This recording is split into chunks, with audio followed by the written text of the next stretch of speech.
Okay. Okay. See, that's what you should have recorded. Okay.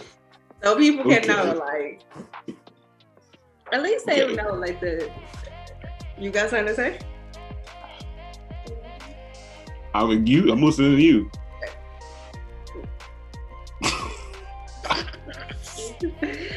That the chemistry is real. That's what I was about to say. Like, if you Chemistry is always real. What just happened? That I can't. Apparently, somebody thinks it's cool to mock people. Like, just make sure everything's copacetic. Oh. Ready? Ah! Okay.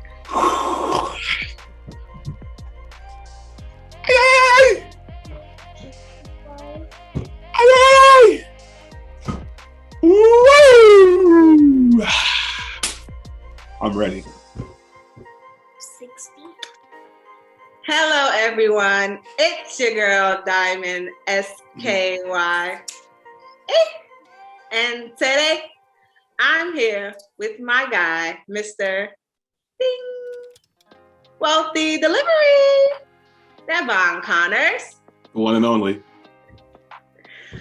Welcome to another episode of Writer's Block. Writer's Block. Woo! You know, somebody's gonna call somebody. You keep having outbursts like that. That's all right. Okay. Won't be the first time. Probably won't be the last. I mean, if you're comfortable, I'm comfortable. You feel good? I'm super comfortable. How are you today? I'm Gucci. Great. Yeah, it's been good. I got, we had to do some spring cleaning. You know what I mean? Yeah, so we're back at it. So, it's that. Because it depends on, like, if you're into astrology and whatever. But I listened to this podcast. I listened to this other podcast by this lady named Jessica Lanyadoo. And she was saying, like, Mars is in retrograde. And first of all, whenever Mars is in retrograde, always expect, like, something stupid to be going on. Like, something very, like, inconvenient to be happening. But either way, what she said at the beginning of March was that the entire month, everything, like, electronic, like, something's gonna be wrong. Like, so expect your electronics to not be working properly. And what happened? For like a week into March, my laptop stopped working. She talked that up, Yeah, it's her fault. I blame her. I blame Mars for being in retrograde. I don't appreciate it at all. But anyway, we're here today to talk laptop's about back. Emotions. That's good. That's good. I like emotions. Sometimes. I mean, whether you like them or not, it's not. You don't have to like. You're a human. As long as you're a human being, you have emotions. It just is what it is. Yeah. It is my feeling or thought that anytime someone has some type or form of a writer's block, it is caused by an underlying emotion. I feel like you touched on this in an earlier episode. I can't remember whether it was when you talked about the subconscious mind or when you talked about that. It was something you talked about, and I'm trying to remember now. I can't remember because I touch on that a lot, probably, especially when it comes to the subconscious mind. So. What are you doing? I just want to go through some emotions or feelings or whatever the word is that you want to give it, and then I'm gonna. Let's get into it. So the first one. Oh my goodness! I'm sorry, I had to laugh You would probably edit this part out, but I had to laugh because you made that face just now. And I was like, oh my God, Grayson was just like you. And I have to see his mom. Like I don't know why, like I've never seen his mom, but I would have to see his mom to know. Like, but you just made that face. I was like, oh my God. He was just like you. That's my guy. Depression. So I found this list of like different emotions or that people have, and it said like if you're having this feeling, it's probably linked to this. So depression is linked to hidden anger. Like if you feel really sad about something, you're not allowing yourself to be angry about whatever it is. I think that's very true. There's a book I read. I got this list of books. Like around like 2017, I started keeping track of like all the books I read or all the books I read. Like just this, pretty much a library of like a log of all the books I read. Because I read that like millionaires and billionaires, I mean, obviously they read more than anybody.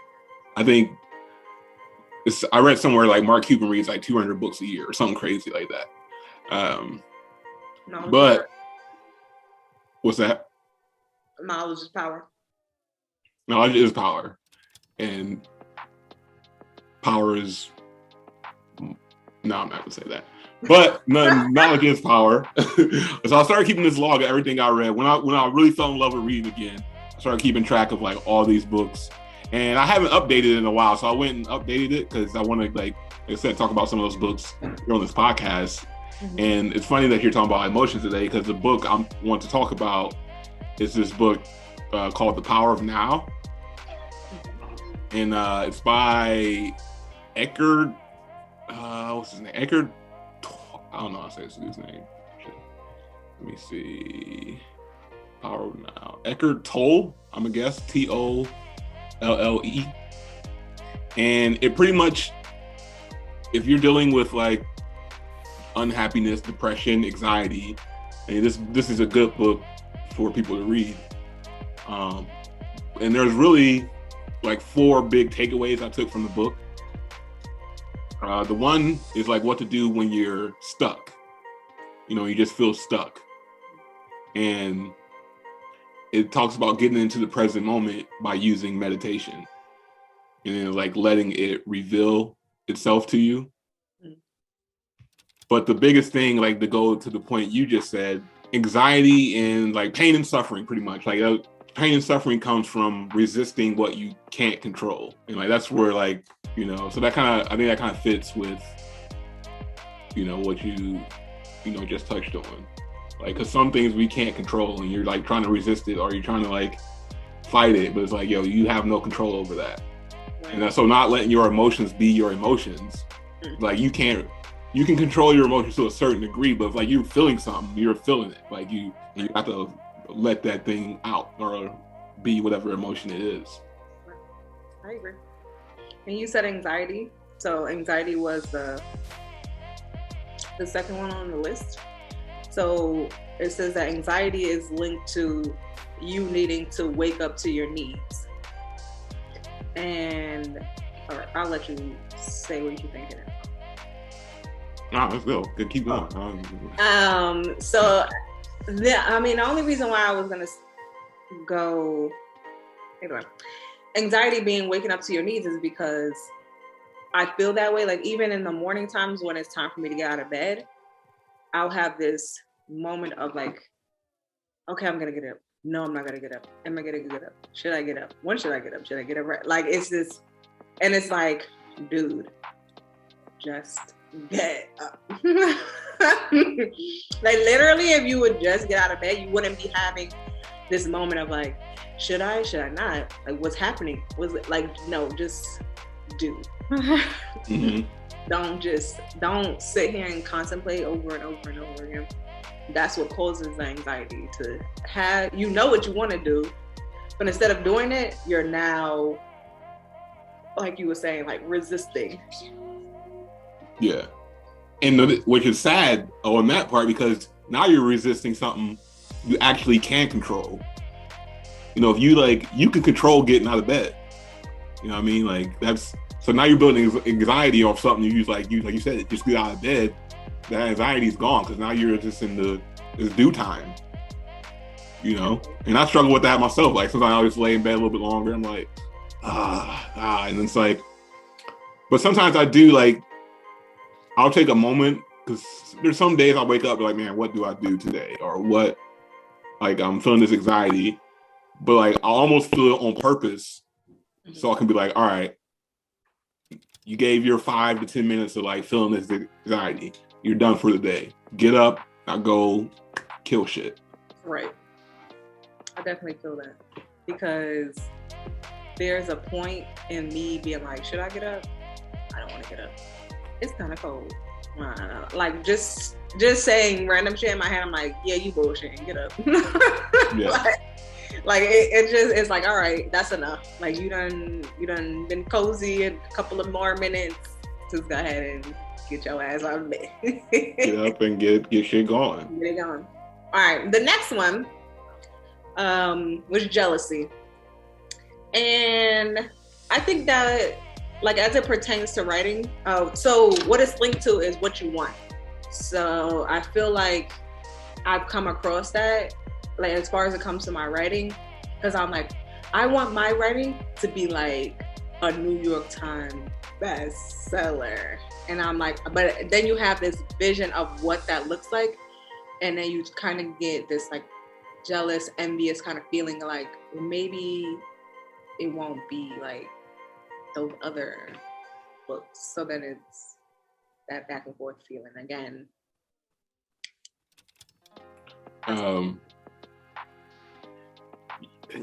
Yeah, I mean, in my head, like the only way, you know, I think solution based immediately. That's always like my first instinct.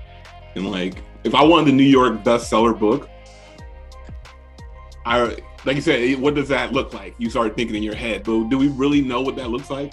Honestly, you know, like it's been so many New York bestseller books, and I guarantee if you read them all, they will all be different.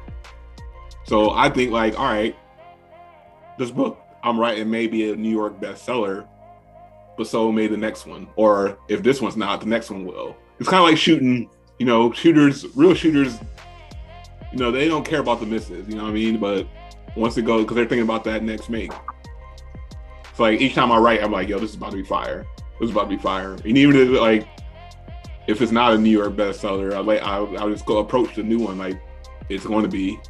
And who knows, it may come back around. Like maybe, who knows when that book will become a New York bestseller. Right. You know, it's probably not going to be that first year or the second year the book is out. It may be something people find like 4 or 5 years from now and then just like blow up. You know what I mean? So I think, you know, going in with like, I want this to be a New York bestseller, you think about, all right, well, when is this going to be a New York bestseller? Like, it's not like, you know, people write their book, publish it tomorrow, and then like, boom, it's a New York bestseller, you know what I'm saying? Right. So I think that's a long-term thing. But I think with the title attached to it, we kind of gravitate towards like that instantaneous.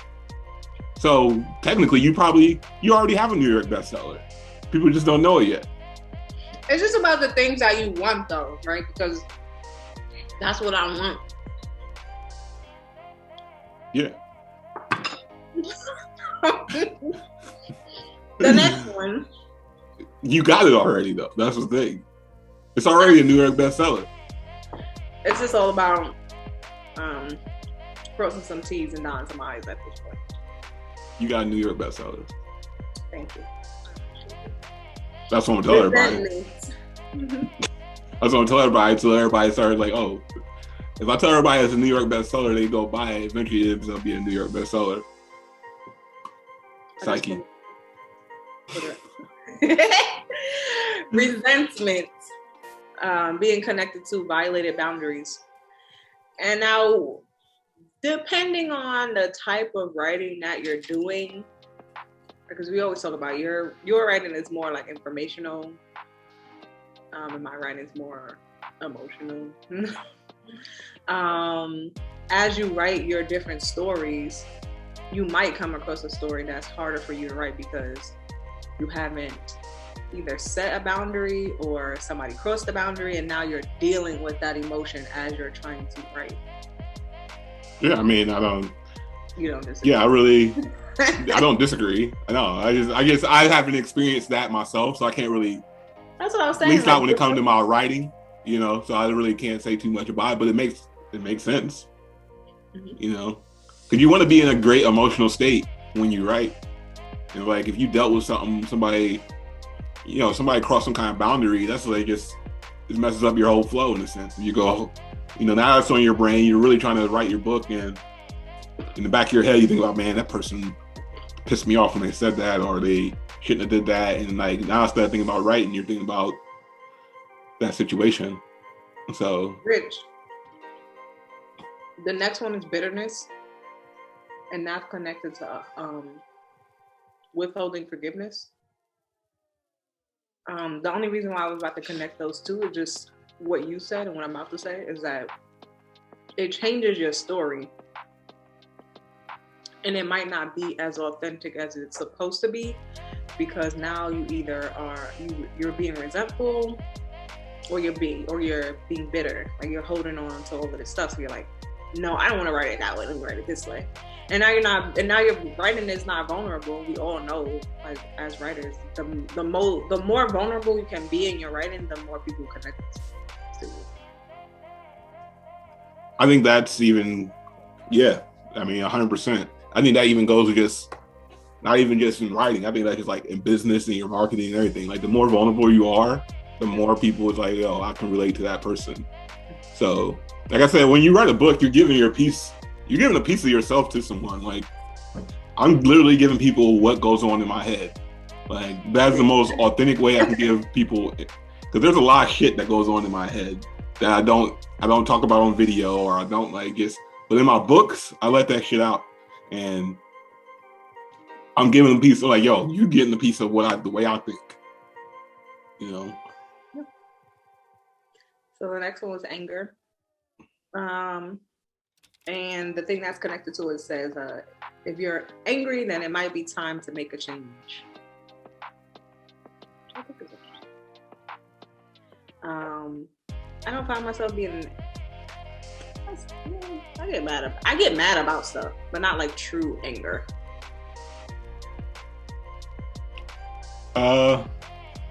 Yeah, it takes a lot to make me angry, but I think that just came.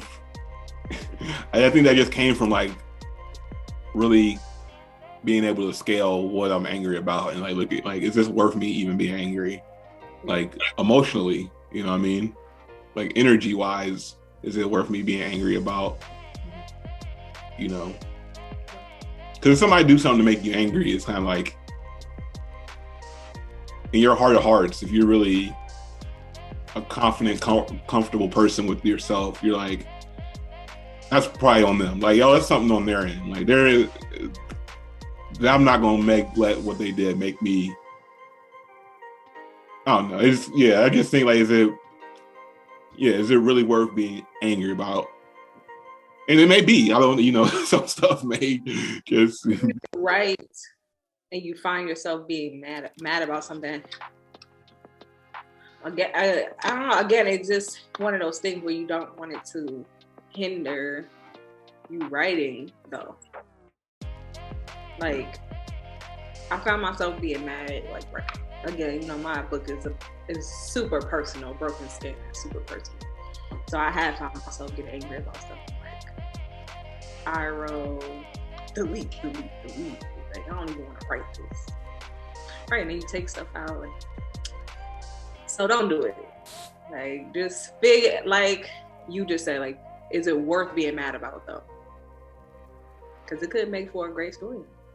Yeah, I mean, if you know how to turn that anger into like, shift it to a different outlet through writing, where you may be a little bit more vulnerable when you're angry, then that probably helps. But like, if it's hindering you, yeah, you gotta let that go. You gotta make some changes. I'll make a change. The next one was shame.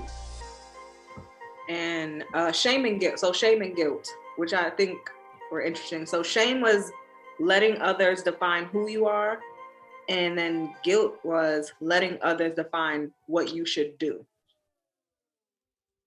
I think I would say 99.9 of the world deals with that. Yes. Allowing other people to dictate how you function. You gotta let it, either the shame go or the guilt go. And I feel like they kind of I feel like they go hand in hand. Oh yeah, I would definitely agree. Yeah, because if you think about like when you feel guilty about things, you kind of do feel shameful at the same time. Yeah.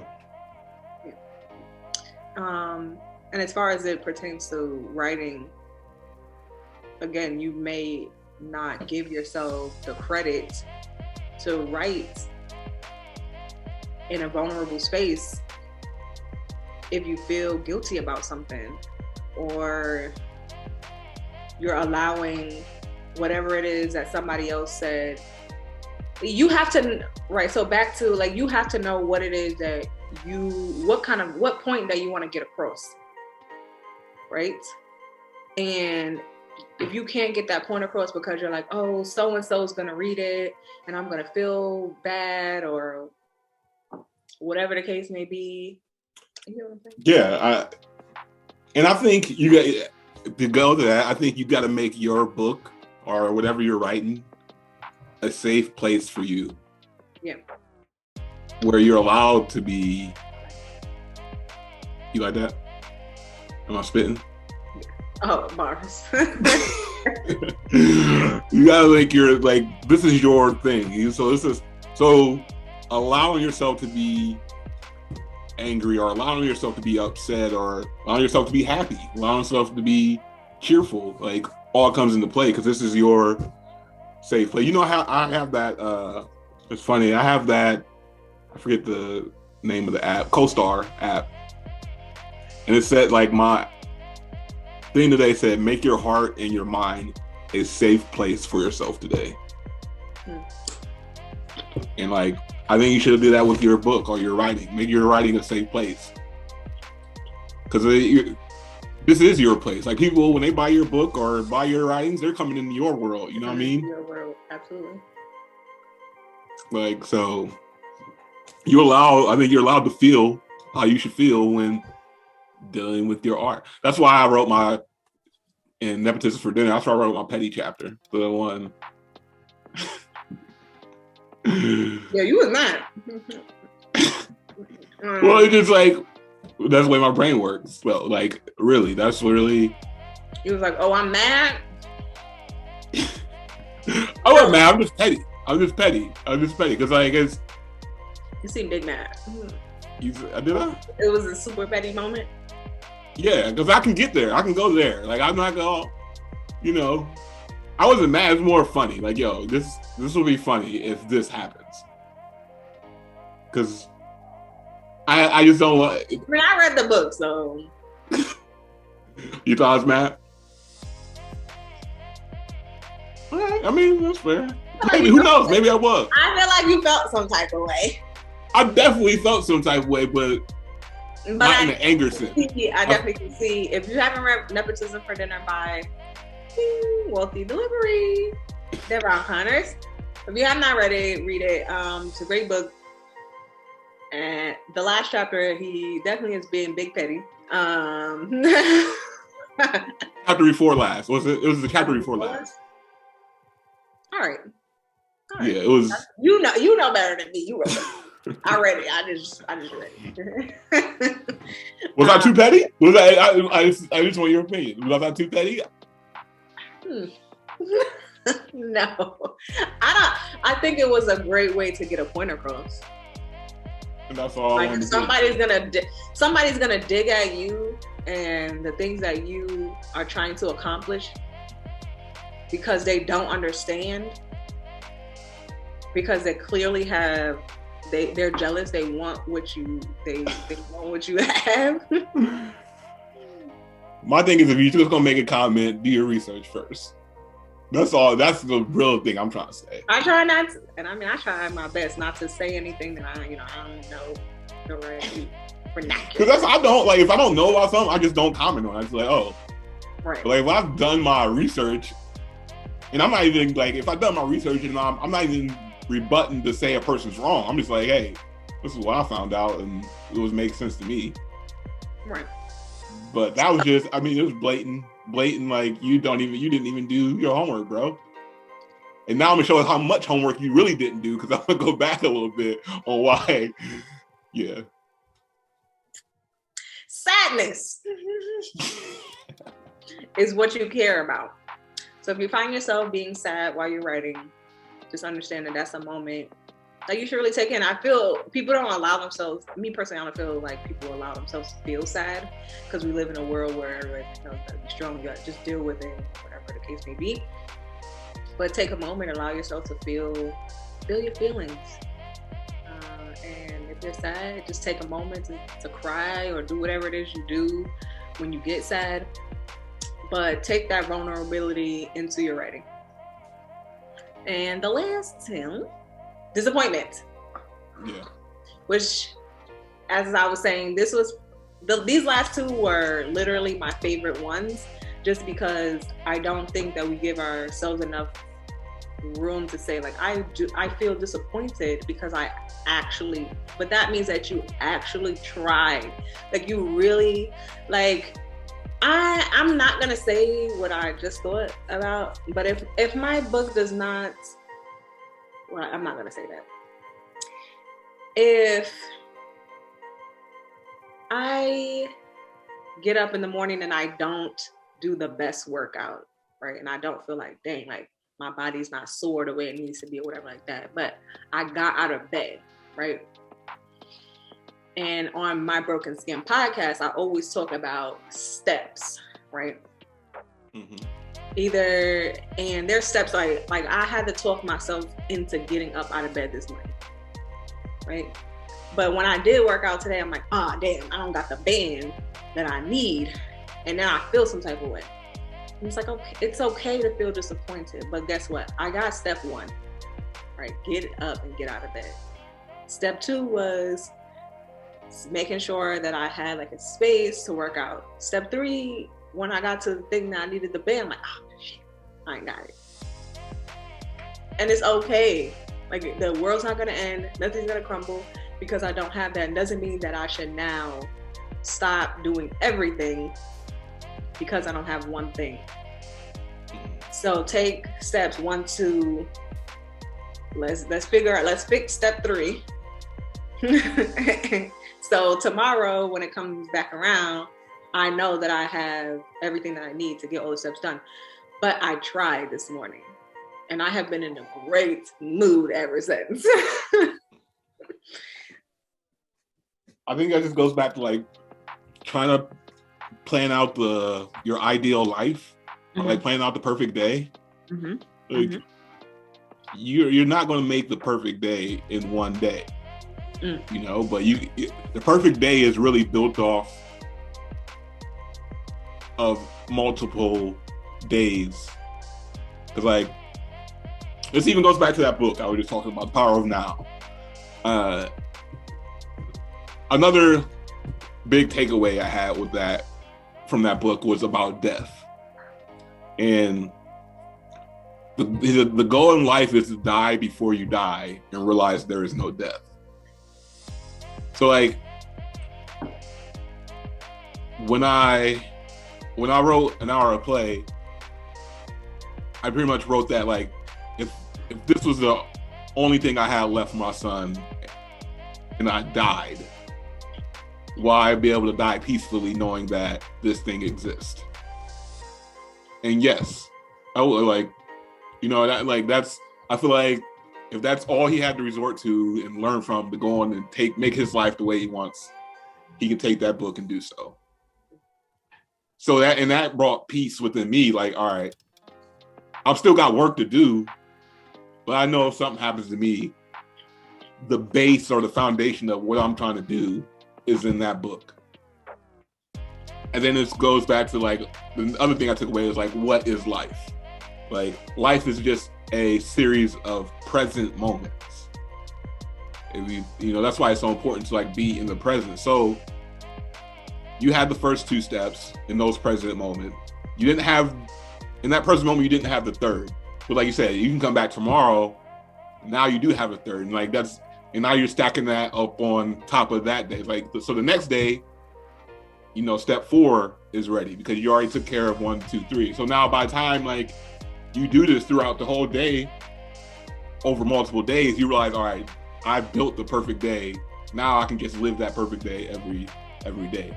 I got up, got myself out of bed, I got my band, I can work out, I can do step 4, I can do step 5, boom, boom. And then I think that's when you reach a flow. It's a flow state. And that's kind of how I feel. That's what, like, when springtime came around, like all that snow and stuff is gone. I was like, I've been in such a groove because I was like, I knew I was waiting for this moment. Like, all right, I couldn't wait to get back outside and start jumping rope. Like, it's like spring. And, man, I just feel so crazy when I jump rope. Like, I feel like I just feel like unbeatable.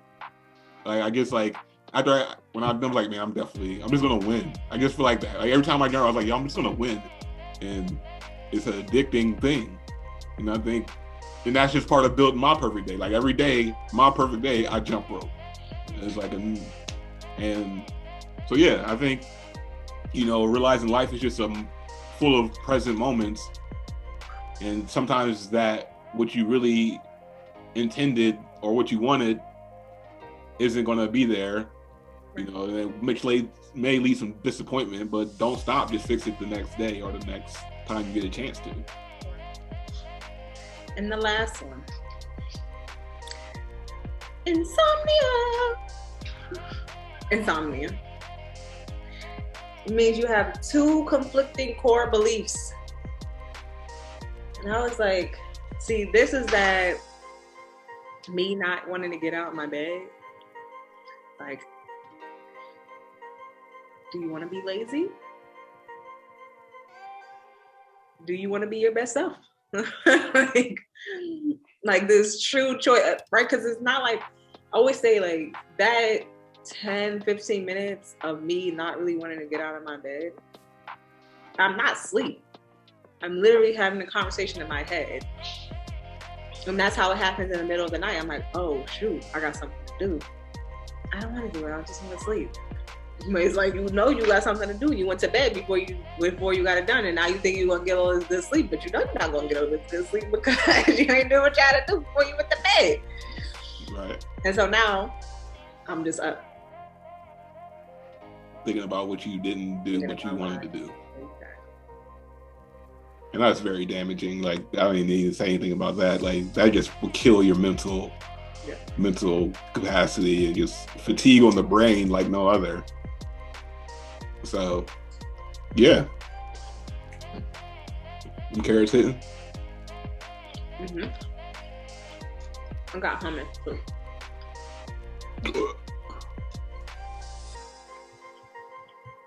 Okay. That's not like hummus. That's all. Spaghetti and applesauce. I just had some spaghetti for lunch. Let me not say that. I'm gonna make your mom upset. My mom's like me. It takes more than this. Like, it's a lot for her to get upset. I will make spaghetti for dinner tomorrow. And I'm gonna try it. I'm gonna call you when I do it. Go for it. Let me know what you think. I think, hey, not gonna stop me from eating. I haven't had it in a while, but it's still good to me. Ready? I just want to say, sometimes you guys gotta let your brain be your brain, but you have to turn it on. Your brain is like a car, and I think meditation is the keys. And like getting up, just be present in the moment. They say, like, in that book, he said, you have to experience the present without thought. So like, you have to ask yourself, like, all right, what is my next thought going to be? And then just let your mind do it. Just don't judge it. Don't critique it. Just whatever comes in, just observe. And then that will that will help you whether you're jealous, you're disappointed, you're unhappy. Just let your mind be its mind. Mm-hmm. And it's so crazy because I'll notice that I'm meditating. People think that they don't know how to meditate, but it's just they don't meditate on the correct things, right?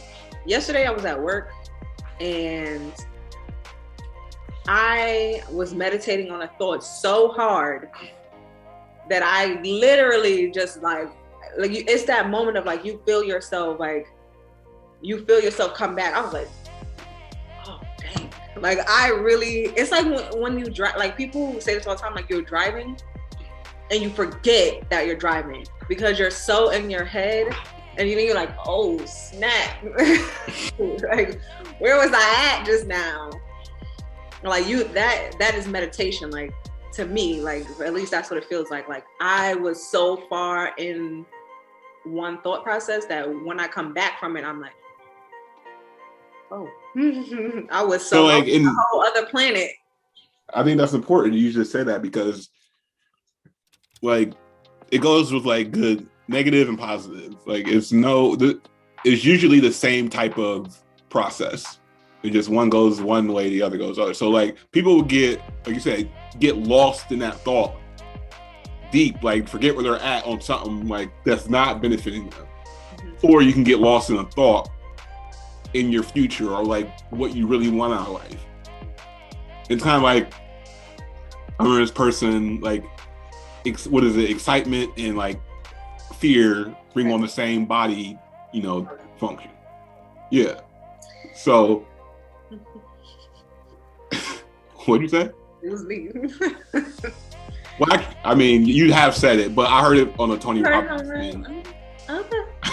Because he was talking about a person like performing a concert versus it was some famous person like, and then some like person was talking about their anxiety, and the person with the anxiety was like, "This is how I know when I'm feeling." I'm scared, my palms are sweating, I'm getting this, my heart starts racing. And then he was talking to like some famous music artist.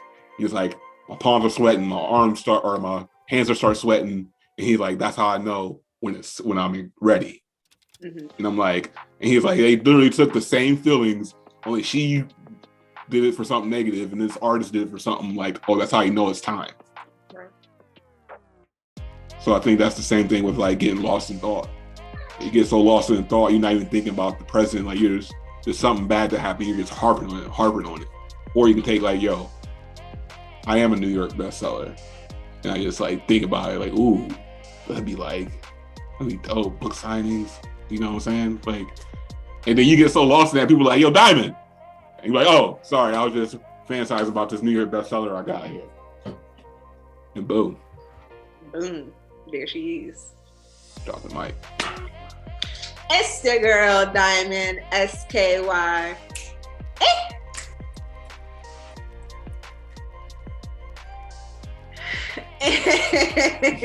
And my guy, Mr. Wealthy Delivery, Devon Connors. Y'all flex on this now? Y'all flex? How my arms looking? Thanks for tuning in to another episode of Writer's Block. Writer's Block. We'll see y'all next week. Next week, dog. Cool.